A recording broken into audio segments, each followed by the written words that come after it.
My name is Shlomo Slonim, and I knew David Kranzler for many years, going back to the 1960s, and we visited one another, and we even spent a few days when we were already in Israel, and we came to Brooklyn and we stayed at their house. And of course I was full of admiration for his productive work. He was a yeker, and he had yeker sort of systematic work, and I saw the way he had cards and his documents and his files and everything. It was methodical and systematic to a fantastic degree, and it's no wonder that he was able to produce so many books and highlight, as the speakers have already said tonight, various parts of the escape and of the saving of Jews during the Holocaust. I wrote a review of his book on Mantello, and it was published in Jewish Action, which is part of the OU organization in the United States. And we had debates on numerous aspects of the saving of Jews, and also of the role of the State Department, and that was an area that I was particularly working in, the State Department's lack of action on behalf of Jews and saving them. And here we had a slight difference over Breckinridge Long, who was the man that was in charge of granting visas. And David's opinion of him was much more positive than mine. He thought highly of him because of the fact that he had given the visa that enabled Reb Aaron Kotler, the great Rosh Yeshiva who set up the Lakewood Yeshiva, and he enabled him to escape and get to the United States. My own opinion of him, of Breckinridge Long, was very, very different. And unfortunately, we never got together on this because my work was much later than was David's, and I worked on Breckinridge Long's diary, which was published. And also, as far as that is concerned, on George Kennan, who was the American consul in Berlin from 1939 to 1941 until Germany declared war against the United States. And George Kennan, of course, is the man that sent the long telegram from Moscow about the Cold War and how to deal with the Soviet Union. And he was very, very famous as a scholar and as a person who had written various books that became classics in the field of international relations. But it is an interesting thing that when you look at George Kennan's diary, and he was in Berlin from 1939 to 1941, there is hardly a word about the plight of the Jews in Germany or the role of the Nazi regime in introducing the Holocaust. He was, George Kennan was, to put it mildly, not friendly to the Jews, and the truth of the matter is that the same might be very well applied to Breckinridge Long. When you look in his diary, and you see what he said about granting visas. He kept arguing with James G. MacDonald, who subsequently became the first ambassador of the United States to Israel.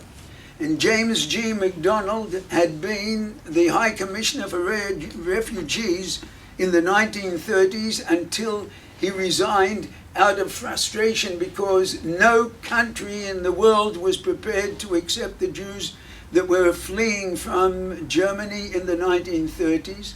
But James G. MacDonald had the plight of the Jews, the situation, the desperate plight of the Jews in mind, and he fought valiantly inside the Roosevelt administration. He was not a member of the Roosevelt administration, but he was friendly with Roosevelt, and he tried to get Roosevelt to kick Breckinridge Long out of his position, but it did not help.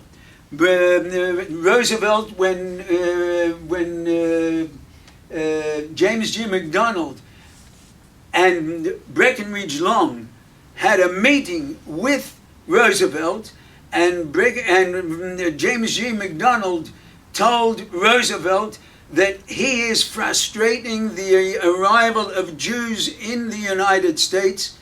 Roosevelt said to him, "Oh, don't give me that sob story. Don't give me that sob story." This was the situation then. But with regard to Breckinridge Long, and you look at his diary, Breckinridge Long says he sent a message to the various consuls throughout Europe that were being flooded with requests for visas to gain entry into the United States. And Breckinridge Long in his diary writes as follows: "We can postpone, comma, postpone, comma, postpone granting any visas for the time that now is ahead because of the fact that there is a danger that any visas that might be granted may give entry into the United States of spies that will be operating on behalf of Germany or on behalf of the Soviet Union, whatever it was." And then when James G. MacDonald, as I said, met with Roosevelt, and it was frustrating, there was nothing that James G. MacDonald was capable of doing until the man from the Treasury, a non-Jew whose name was Philip, I forget his second name, Philip Du Bois. Philip Du Bois. He discovered how active the State Department was in denying visas to Jews throughout the period of the war when they were so desperately trying to escape. It was such a situation that Rockefeller wrote to Frank, the girl Frank's father, who tried to get a visa to go to the United States, and he wrote Rockefeller that at the present time it is an impossible thing to get a visa for anybody to come to the United States, even a Rockefeller. So that the end was, if it weren't not for this Du Bois, who threatened to go public and to reveal how the Roosevelt administration was frustrating the entry of Jews into the United States, nothing would have been done. And then in 1944, Roosevelt realized he was up for re-election. And if he kept Breckinridge Long in office any further, it would probably cost him the Jewish vote, because it would become public, and so that then At that time, and only at that time, did he kick Breckinridge Long out.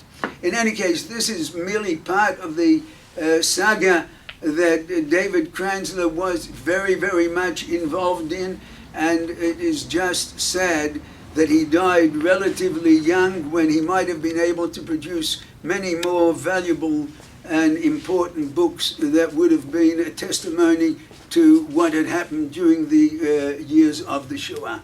Thank you. Thank you very much. Thank you for your statements. Maybe one day we'll invite you to give a talk, okay? If you accept. I'd like to say one thing about this comment. David, we think of David as, so we'll be finishing in a few minutes. We think of David as having done research on rescue. I don't think that that's a topic, rescue by Jews. I think the topic is rescue and its obstruction by Jews. You know, we heard many times about the State Department, and not only this particular gentleman at the State Department, but others. And Roosevelt, that he was not that interested. But like Hillel Cook said, what about the Jews? What did the Jews do in America? How would it have been different if Stephen Wise would have done what one of the great rabbis has done in Morgenthau's office? He cried and fainted. What if he tore his clothes when he went to the White House? He was close to Roosevelt. What if Congressman Saul Bloom didn't spend time in Congress investigating Hillel Cook because he's an adventurer? What if Nahum Goldman wanted to make a president, didn't go to the State Department, and there's a transcript of it, he didn't ask the State Department to kick Hillel Cook out of the United States or draft him into the army because he doesn't represent American Jewry. Okay, thank God Hillel Cook and these people didn't represent organized Jewry. They were activists, and they're the ones who had an impact. I don't think it's a good idea for us to blame always only the non-Jews. First, I think we should look into the mirror, because that's the only thing that we have control over. And one of the reasons for these lessons that David researched and published about is that we should be able to do some cheshbon nefesh. What really happened there during the Shoah? And I heard that a number of these people, Hillel Cook and Weissmandl and Montello and the Sternbrooks, didn't want any medals, they didn't want any tanks, but they did want one thing, which didn't happen: collective cheshbon nefesh. And unfortunately, it didn't happen 70 years or more after the Shoah.